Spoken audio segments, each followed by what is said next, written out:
EFCC have linked a religious body to money laundering for terrorism, summing up to the amount of 13 billion naira. Good morning and welcome to the Dailies on Echo Television, where we keep you updated with all the news and current affairs that are dropping from our papers this morning. I am Sada Elisha Dasham, now beginning the program alongside Rachel Tansy. Good morning. Good morning, Sarah. How you doing? I'm fine. How about you? I'm great. How's the weather? Fine, thank God. All right, great.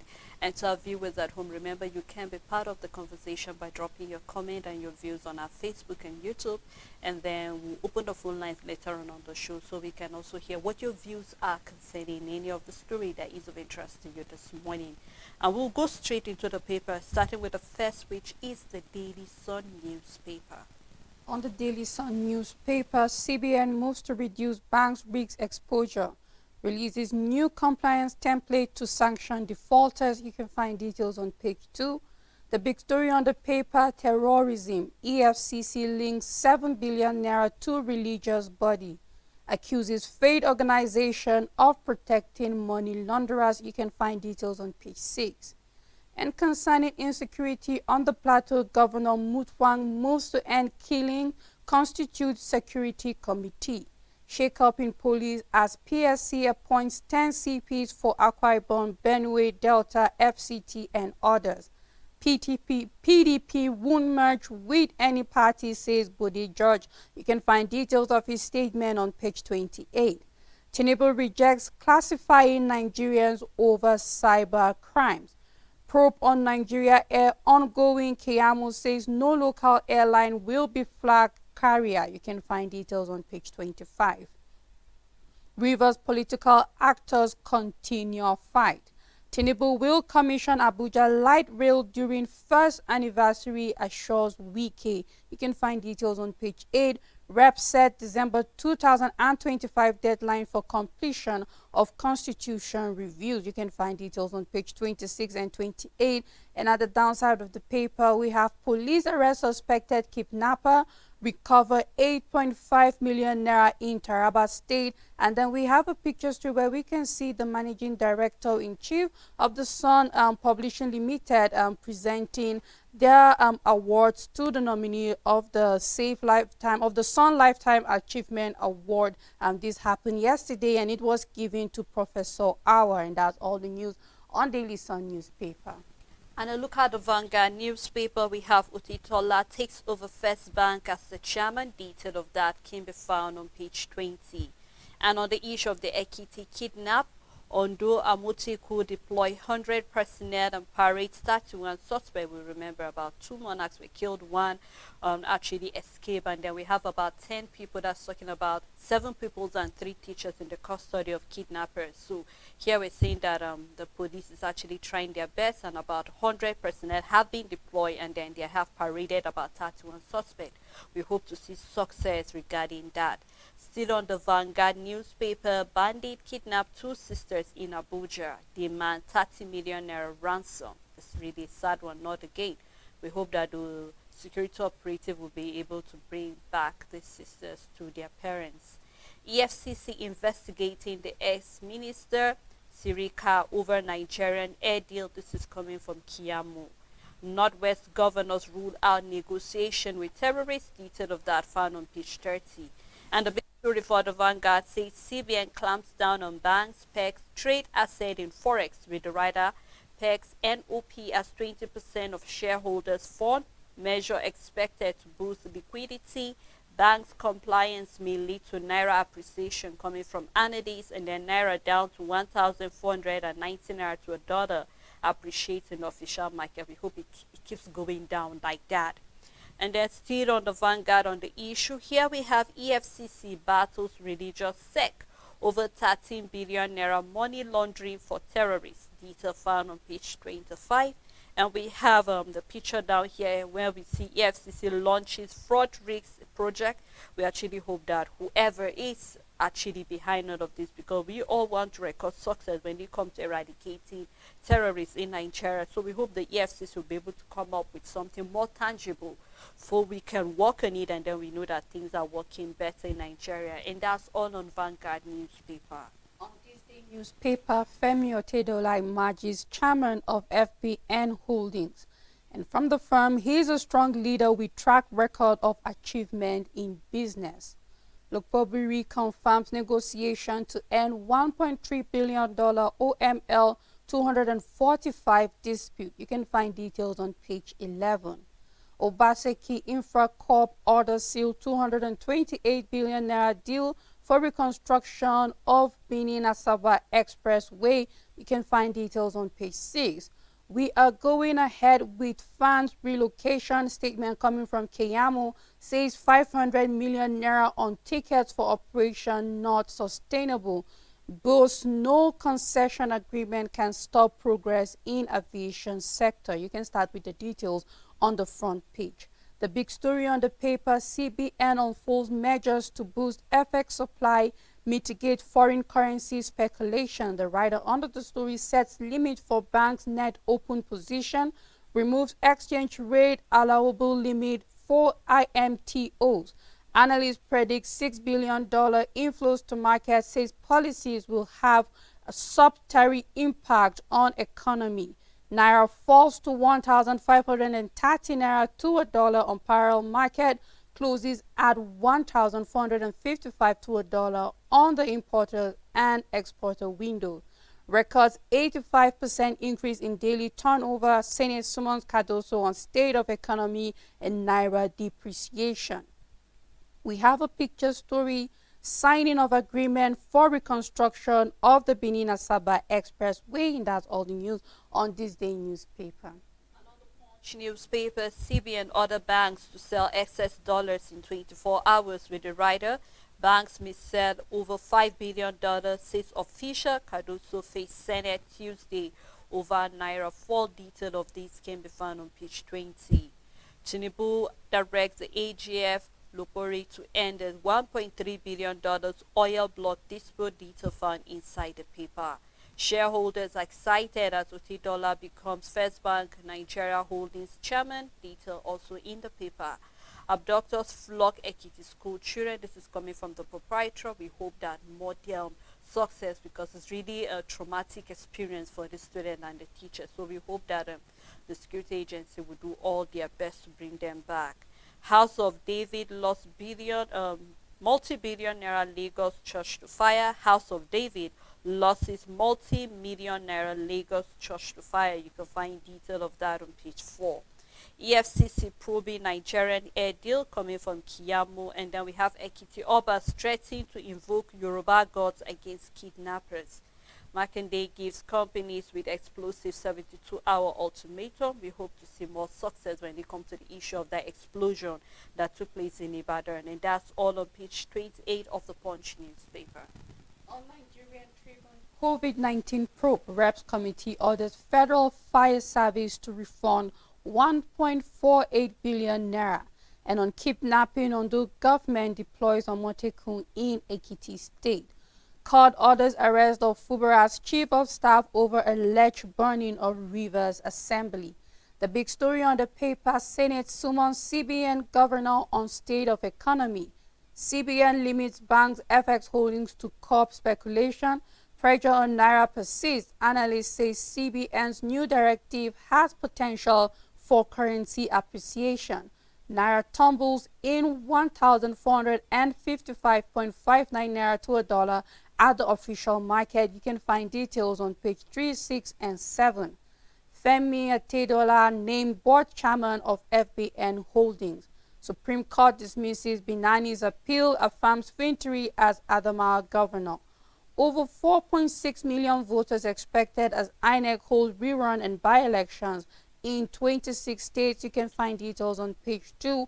EFCC uncovers religious body laundering money for terrorists, traces 7 billion naira to another. More details can be found on page 3, and that's all the news on Nigerian Tree. Rachel, I think it's important we talk a little about what is revelation coming from the EFCC. Of course, they're saying a religious body, and of course, a number of Nigerians want to know which religious body. Yeah. And then you need to narrow it down to the particular whether it's a mosque or whatever religious body it is, because the way things are looking right now, we I think you and I mentioned it yesterday, we tend to have like a camouflage or something. We don't name things for what they are. Yes. I clearly remember the over 400 names that were given to us by the UAE. Until date, the Nigerian government have not given us the names of this Yeah. is the person, or this is the company, or this is the industry that is behind financing these terrorists. And here again, we are seeing that a religious body. Of course, the EFCC have not given a name because I believe they're still going through investigation. But it's important because with the way things are moving, I see we're seeing two sisters again in Abuja. We're seeing this student and teachers in Ekiti. Till date, nothing is coming up, and then a number of things is beginning to look as if nothing is going to work eventually when it comes to fighting these terrorists. I keep saying, let us name them for who they are. They are the enemies of the country, so we cannot even say they are friends. So I wonder why sometimes it tends to look as if the government is pampering these people, or sometimes you hear such things such as powerful Nigerians. And I say the only powerful Nigeria presently, I don't think there's anybody more powerful than the president. That is what it's supposed to be, except if there's something going on underground that Nigerians are not aware of. But I believe that if really we are serious as a country, and I keep saying we because as a country, the government, if the government is serious on fighting this thing headlock, then I think that it will only be right that you name the individual or the group or the company or the industry that is actually financing this, because we're seeing here money laundering. It's a very, very serious case. So we're looking forward to see what the EFCC is going to do about this information, but we hope that they will get every of their facts correctly, and then they'll go after the people or the organization that is behind all of this. This allegation is a very big one from the from EFCC, knowing fully well that Nigerians are more religious than Nigerian, and we happen to practice Christianity, Islam, and then the African traditional religion, and then it's just too wide because who is it now?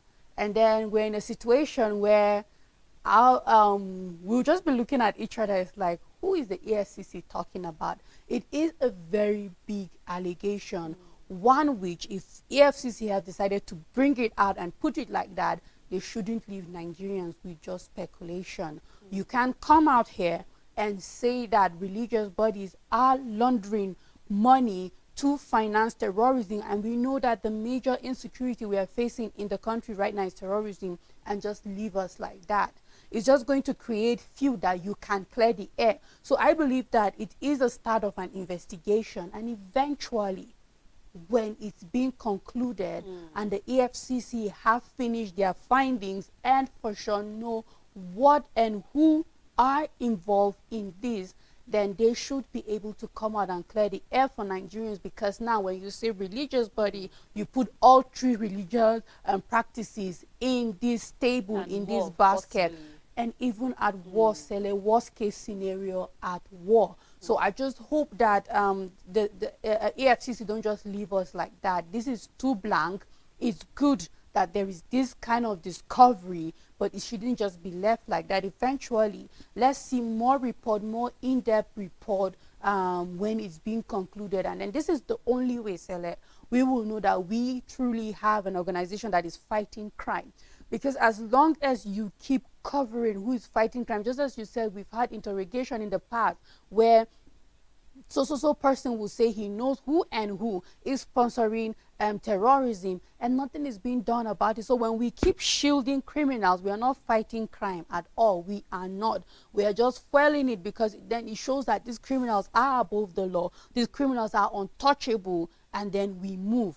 And that is why we are still where we are concerning fighting insecurity in the country, because it's obvious that the people behind insecurity in the country are above the law, are protected, are untouchable. But when we eventually start seeing where that isn't the case anymore and the narrative is beginning to change, then we can say we are making headway regarding insecurity. Until then, we will just be, going through the same vicious cycle like over and over. Well, I'm happy they are working with the bank's accounts and whatever the banks to get to know more information about that. So we hope to see more, will I say, success in this investigation eventually.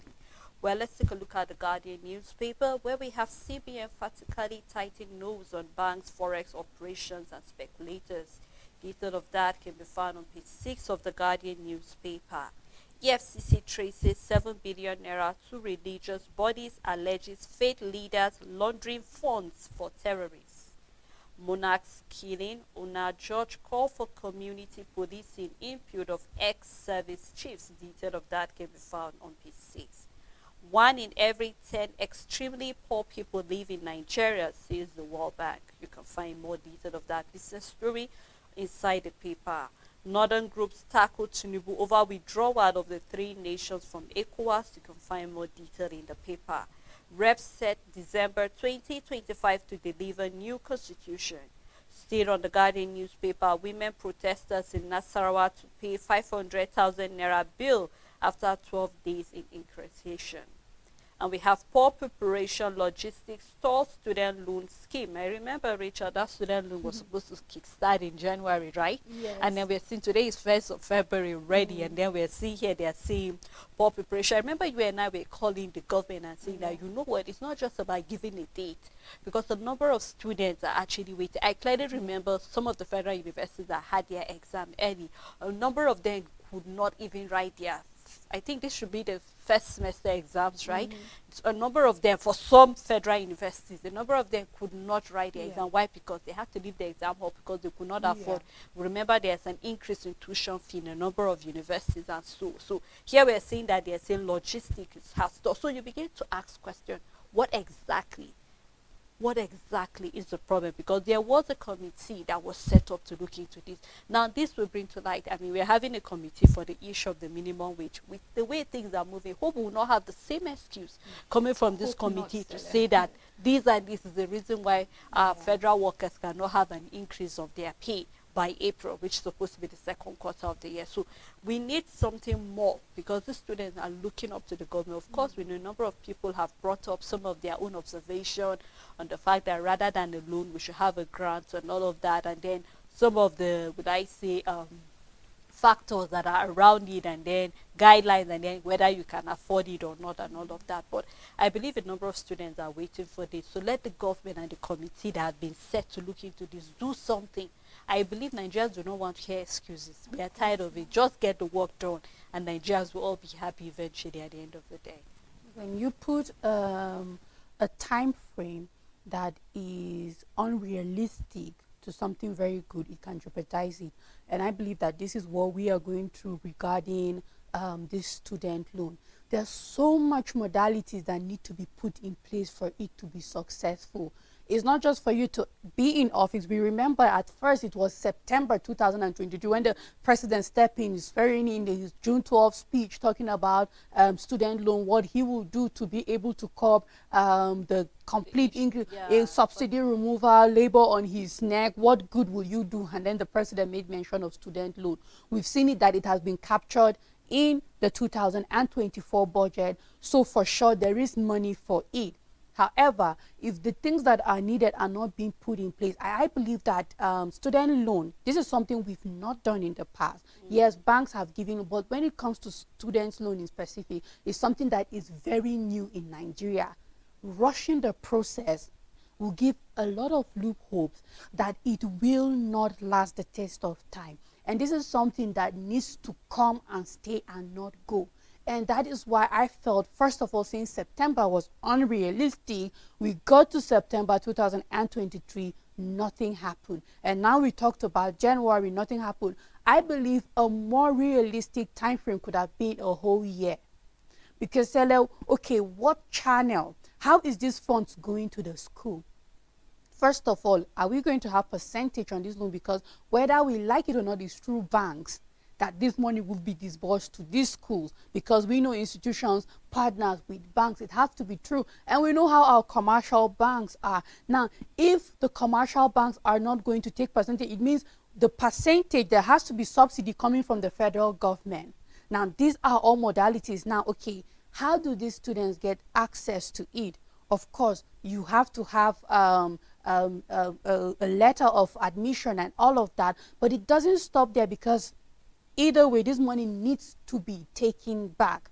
Now, how do you also put things in place that it doesn't turn out to also be another corrupt system where people have to lobby, bribe, and nepotism and all of that takes place in a system, how do you put the things that makes it very transparent that a son of a nobody will have access to loan? Because looking at the money that is being given is still not going to be enough for every student in Nigeria that would want to apply to get for it, looking at how much has been given. So how do you set up all of these things to make sure that the son of a nobody will be able to get access to these loans eventually, that truly it will be the poor that have access to this loan? Because that's what student loan is all about in the first place, is for the less privileged to be able to afford tuition, go to college, now when they finish, get a good job and be able to pay back. These are all modalities that takes a long period of time, because you have to put it in a way that everybody will access it, and then the remittance in the future will be the one that people will be able to give it back, and then it continues. Because even when you give it and then people are not remitting, it stops it, because now it means others won't be able to have it, because funds are out there and nothing is coming. Exactly, Sele. So I just let's be realistic when it comes to time frame, so that it will make a good plan. Because this is what we keep seeing when it comes to policy. Implementation is always a problem, and I hope that this is not one of those that implementation makes something good turn out to be a bad thing, and what Nigerians will benefit from eventually. Rachel, while you're talking, I just can't help to think about so many policies that has become a flop in Nigeria. Yeah. We had the issue of the change of the currency. Right now, as it is, Richard, I can't even remember the last time I'm seeing quite a number of new currencies in circulation. Yeah. Right now, we've gone back to the old currency. Ones, yes. That's one. On the other side, we remember the issue of the minimum wage, the back and forth labor had with government, and then the dragging until eventually it was 35,000. And then yesterday we were seeing that, in fact, there's still other labor is still talking about the payment of that 35,000 arrears. That is still is another flop. So a number of things we keep. I just like you made mention. Sometimes we just mention something very intelligent policies, but then the implementation is very, very poor. So from the way things are looking, I just hope this will not drag into another new section for school before we say that, you know what, this student loan will be. And then already, let's not forget, just like you mentioned, there's already money that has been allocated. So I just hope that, you know, the government will do something, just like so that we don't give room for corruption eventually. We start going after one minister after another because the money was being siphoned for another thing rather than that. So we'll keep our fingers crossed, and we hope that we'll see better of that. Well, Rachel, before we move further with other paper analysis, we would love to take a break at this moment, let you chew the stories, and then when we come back from the break, we'll open the phone lines and then continue with the paper analysis. Please stay tuned with us.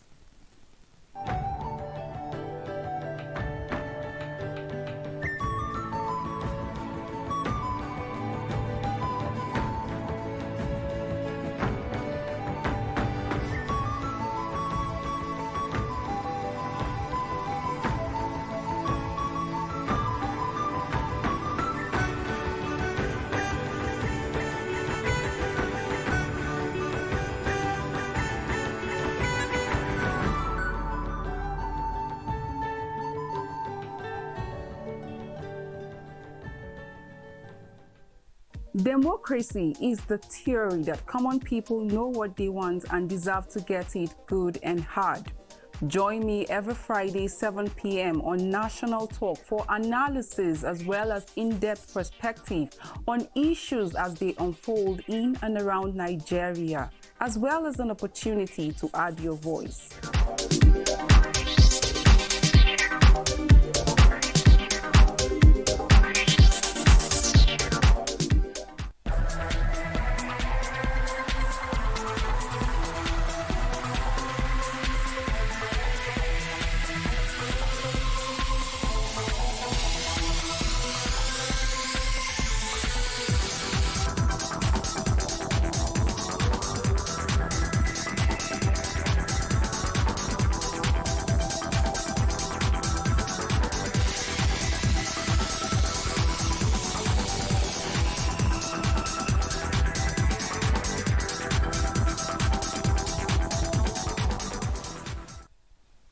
Thanks for staying tuned. The program still is the Dailies. We have been looking at a number of stories on the paper where we've seen that EFCC is actually linking a religious body to the issue of money laundering being used to sponsor terrorists. And then also we are seeing that Senate have actually summoned CBN concerning the issue of the free fall of the Naira by Tuesday to give answers on how Naira can appreciate again. These and a number of stories are what we have been looking at on the paper. So we would love to hear your own views concerning that.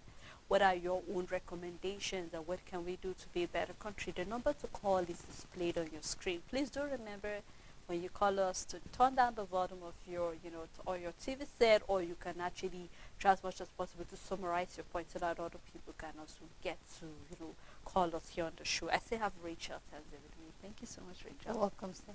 All right, let's take a look at the Nation newspaper. On the Nation newspaper, Otedola is FBN Holdings chairman.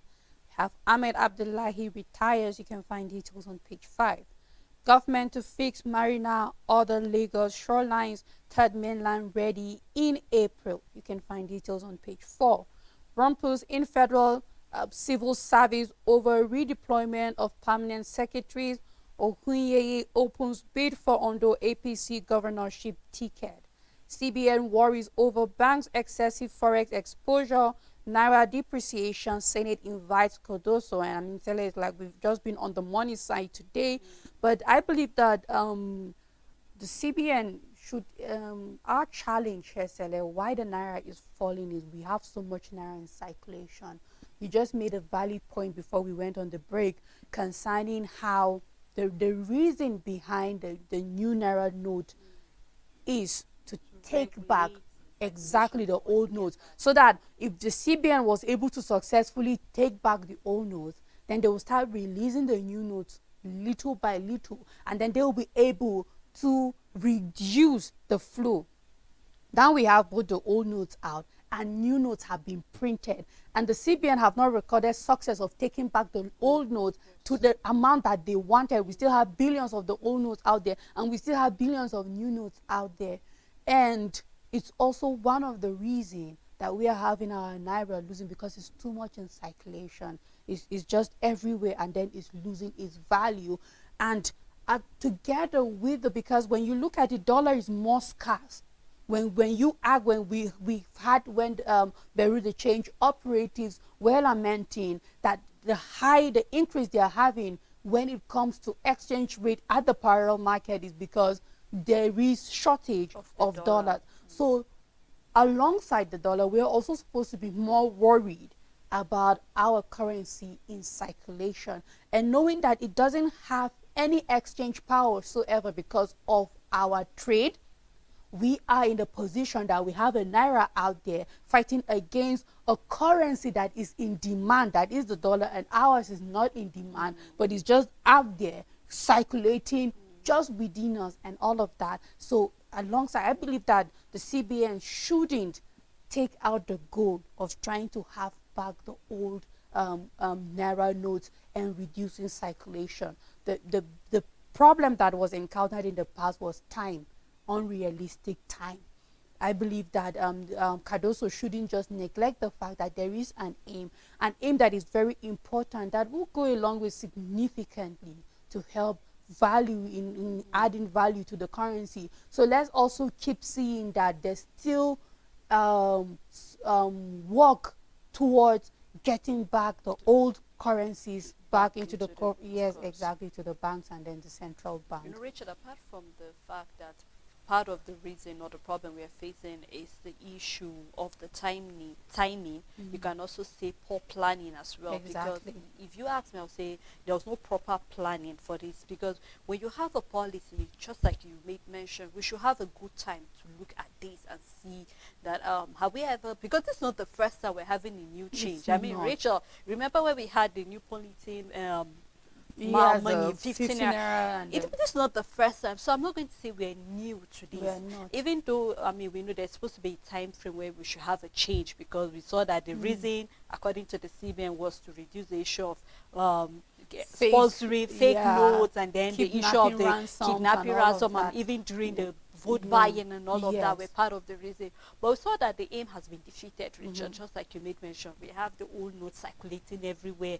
And then, as of yesterday, to look as if the naira is 1.5 to a dollar, and then you just cannot help it. Yeah. And there are quite a number of things. We also saw students abroad complaining Yeah, because of course. that and all of that. So a number of things need to look into, and I just hope that during this sitting where the CBN governor will be meeting with the Senate, you'll be able to have something tangible, a plan. How do they hope to recover back this old notes? Because I remember they recovered it at a point in time, but then the issue was that when people needed money, there was no money, so you had to use naira to buy naira again and all of that. So we're looking forward to seeing what the government will do, because I believe that this is not just an effort that will be left to the CBN alone. They need to work with other financial bodies to be able to achieve this eventually. So our fingers will be crossed, just like you made mention. It seems as if today's papers is all about money, but we just hope that eventually the government and the CBN will be able to come up with something that will help to appreciate our naira eventually. We hope so. Still on the Nation newspaper, Obaseki firm sealed 228 billion naira deal on Benin-Asaba Expressway. The big story on the paper, AFCC traces 7 billion naira fraud cash to religious group. Agency uncovers faith-based group laundering money for terrorists. I heard my son being beaten, crying when abductors called me. I believe that this is the parents of abducted people recounting their children's encounter with these kidnappers. You can start with the details on the front page. Supreme Court lambas ex-Adamawa Rec Hudu Ari for his irresponsibility and criminality, and that's all the news on the Nation newspaper. On Blueprint newspaper, coming from Anambra State, widow 17-year-old daughter nabbed selling 2 boys for 1.8 million naira. The way people have taken this issue of hardship and are resolving to even selling their own children for money is quite sad. You can read this human angle story on page 17 of the Blueprint newspaper. And still we are having the issue of Supreme Court ends Binani's legal battle, affirms Fitiri as Adamawa governor. Also, we are having EFCC uncover religious sect laundering 7 billion naira for terrorists. Associated internet crimes with Nigeria lacks statistical evidence, coming from Tinubu. Police reject 8.5 million naira bribe in Taraba, arrest suspect, detail found on page 6. And also we are having Senate summon CBN Governor Cardoso as naira permits. Also downside of the paper, coming from Bayelsa State, Navy destroyed 3 illegal refining sites laden with stolen crude. Ex-NSA Guzu calls for creation of support structures to tackle terrorism. And also we have police nab 3 Yahoo suspects for defrauding Kaduna Varsity students 60 million naira. Detail of that can be found on page 50. We have other smaller columns with stories. You can do well to grab the paper in more detail of any of the story that is of interest to you.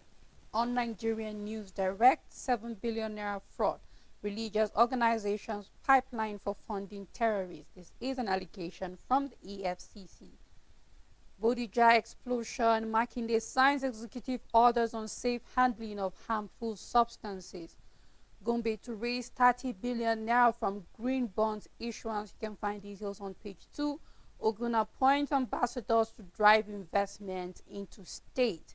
The big story, naira depreciation. CBN sets new foreign currency exposure limit for commercial banks. Accuses banks for hoarding FX to increase profits. Court orders arrest of Fubara's chief of staff and 5 others. Zamfara State establishes security outfits. This is to be able to handle insecurity. You can find details on page 2, and that's all the news on Nigerian News Direct.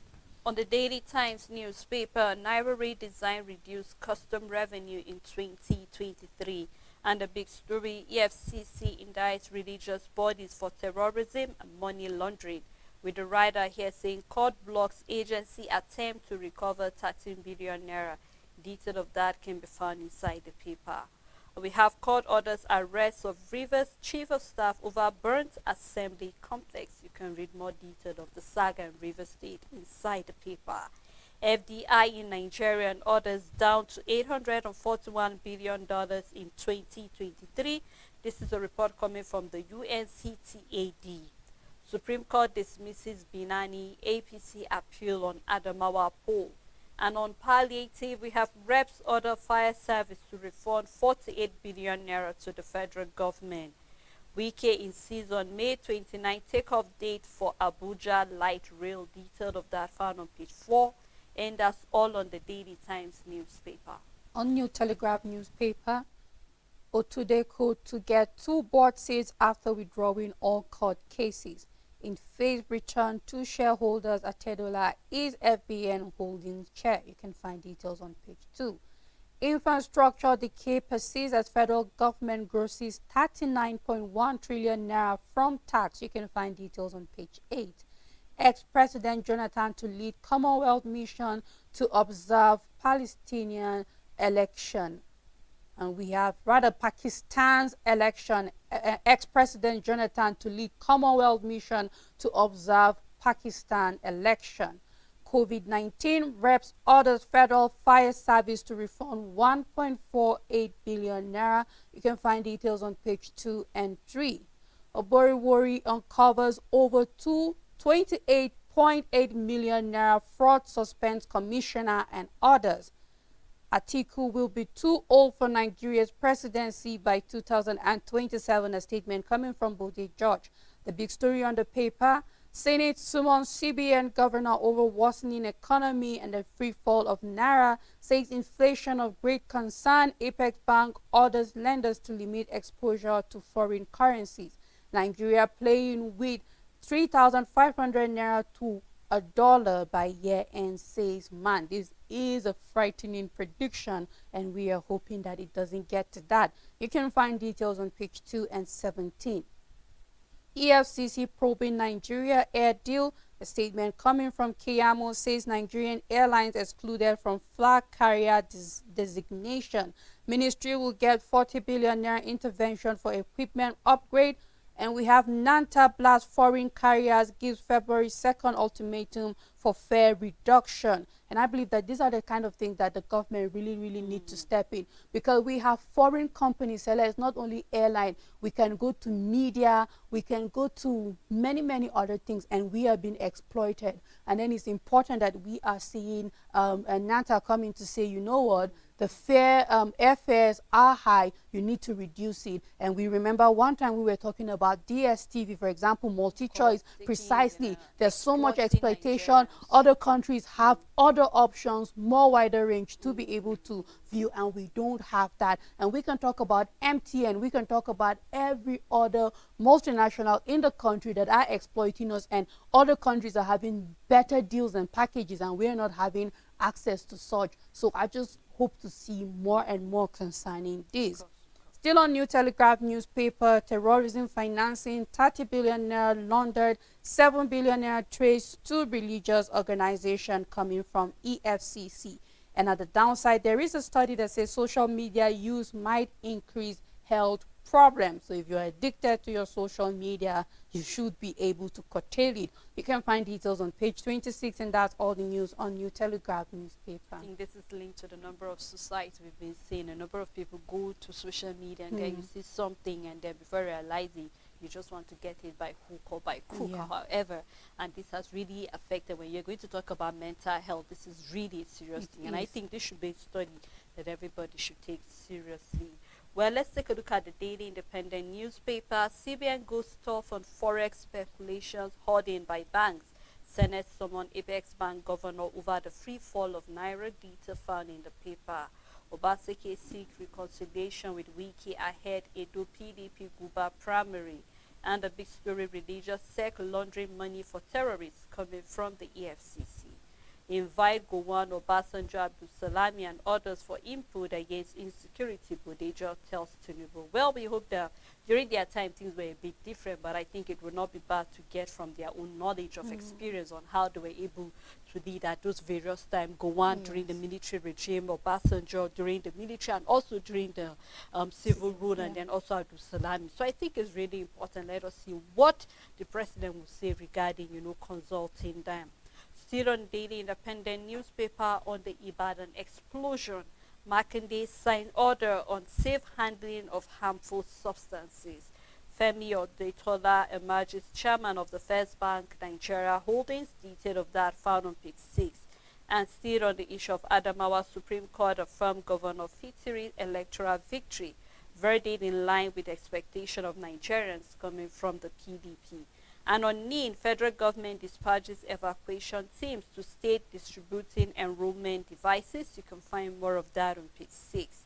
And also we have here $136.73 million trap fund. NATA asks foreign airlines to open cheaper seats for travelers. And downside of the paper, court restrained police from arresting Fubara's chief of staff. Detail found on page 29, and that's all on Daily Independent newspaper. On Punch Sport Extra, the big story: brick wall. Eagles boast best defense in Ivory Coast. Fans anxious over Wabali's fitness. Leopards title challengers is coming from the Sabri, and then we have Mali coach Chile aims dig at Ivory Coast. At the top of the paper, Woni scoring return thrills Santo. Dream come true, historic Luton hat-trick thrills at Debayo. Reds humble Blues go 5 points clear. Wolves Daredevils at Molineux, and we have Mourinho offered to Barca. Amoro Ehenechor Eagles Bells penalty takers, and then we have Rigrogu takes blame rather for Morocco's exit, and that's all the news on Punch Sports Extra. Well, that's how far we can go on the program this morning. Thank you so much, Rachel, You're welcome, for doing this with me. Thank you to our viewers and to our supporters for always keeping it with us on the dailies, and thank you for making us part of your morning. Until we come tomorrow, do have a blessed day ahead.